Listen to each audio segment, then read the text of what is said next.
Zohran মামদানির বয়স মাত্র ৩৪। New York সিটির এই বিজয়ী মেয়র পেয়েছেন শতকরা ৫০% বেশি ভোট, ছিনিয়ে নিয়েছেন বিজয়। মঙ্গলবার অনুষ্ঠিত নির্বাচনে নিউ ইয়র্ক সিটির ১১১তম মেয়র নির্বাচিত হয়েছেন মামদানি। ডেমোক্রেটিক পার্টির প্রার্থী হিসেবে গড়েছেন বেশ কিছু ইতিহাস। শহরটির প্রথম মুসলিম মেয়র, প্রথম দক্ষিণ এশীয় বংশোদ্ভূত এবং আফ্রিকায় জন্মগ্রহণকারী প্রথম মেয়র, এমনকি ১ শতাব্দীর মধ্যে সবচেয়ে কনিষ্ঠ মেয়র। পুরনো ইতিহাস ভাঙা মামদানির এ জয় কি বার্তা দিচ্ছে? এই বিজয়ের পেছনে বড় একটা ফ্যাক্টর কিন্তু সারা দেশ জুড়ে ডোনাল্ড ট্রাম্পের অজনপ্রিয়তা।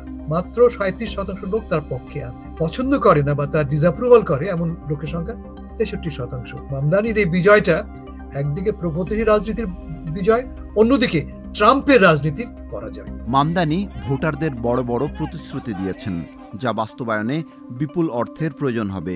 এরই মধ্যে মার্কিন প্রেসিডেন্ট ডোনাল্ড ট্রাম্প হুমকি দিয়ে রেখেছেন তিনি ফেডারেল ফান্ড দেবেন না। তাই মামদানির সামনে বড় চ্যালেঞ্জ শহর পরিচালনা ব্যয় জোগাড় করা। নিউ ইয়র্কের বাজেটের ওভারঅল ১০ থেকে ১২% আমরা পাই ফেডারেল গভর্নমেন্টের কাছ থেকে। সেই টাকা যদি বন্ধ হয়ে যায়, সেই অনুদান যদি বন্ধ হয়ে যায়, একটা বড় সংকটে পড়বো আমরা। তদুপরি ভয় পাওয়া হচ্ছে যে বিলিয়নিয়াররা, বড় বড় কর্পোরেশনরা শহর ছেড়ে পালাবে।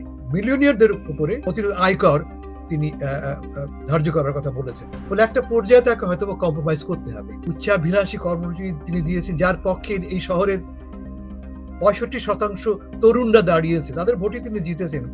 তারা কি খুশি হবেন? তারা কি তার নেতৃত্ব মেনে নেবেন, না আবার বিদ্রোহ জেগে উঠবে? এই চ্যালেঞ্জগুলি তাকে মোকাবেলা করতেই হবে। নিউ ইয়র্কের মেয়র নির্বাচনের দিন যুক্তরাষ্ট্রে আরও ৩টি নির্বাচন হয়েছে। ওই নির্বাচনে নিউ জার্সি, ভার্জিনিয়া ও ক্যালিফোর্নিয়ার গভর্নর হিসেবে বিজয়ী হয়েছেন ডেমোক্রেটিক দলের প্রার্থীরা। ট্রাম্পের দল রিপাবলিকান পার্টির ৩ প্রার্থীর পরাজয়ে চিন্তার ছাপ পড়েছে ট্রাম্প শিবিরে। ট্রাম্প বলছেন যে আমি ব্যালটে ছিলাম না বলেই হারটা হয়েছে। ৩৫ দিন হয়ে গেছে আমেরিকার ফেডারেল গভর্নমেন্ট বন্ধ হয়ে আছে। উনি বলছেন এই শাটডাউন হওয়াটাও একটা কারণ। তার মানে তিনি অ্যাডমিট করছেন যে তার অনুসৃত নীতির ফলে রাজনৈতিক অসন্তোষ দেখা দিচ্ছে। তিনি এও স্বীকার করে নিচ্ছেন যে তিনি ব্যালটে নেই এবং তিনি ব্যালটে থাকবেন না। এটা তার শেষ টার্ম। ফলে রিপাবলিকানদের জন্য তিনি ছাড়া জেতা খুব কঠিন। ফলে তিনি যত চিৎকার করুন না কেন, যত তিনি বলুন না কেন নিউ ইয়র্কে আমি টাকা পাঠাবো না, তাকে কিন্তু এই বাস্তবতাটাকেও রিয়েলাইজ করতে হবে।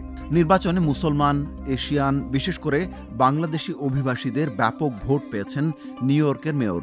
মামদানির এই বিজয়ে তারা কতটা আশান্বিত হতে পারেন? এবারের ক্যাম্পেইনে যেহেতু আমরা খুব অ্যাক্টিভ ছিলাম, আমাদের প্রধান দাবি হচ্ছে যে এই পরবর্তী প্রশাসনে মেয়র অফিসে আমাদের প্রতিনিধিত্ব বাড়ানো। আমাদের কাউকে না কাউকে, একাধিক ব্যক্তিকে হয়তোবা যোগ্য পদে আসীন করবেন। মামদানির এই বিজয় এবং আমাদের তার পার্টিসিপেশন অনেক বেশি সংখ্যক বাঙালিকে মূলধারা রাজনীতিতে অংশ নিতে উদ্বুদ্ধ করবে।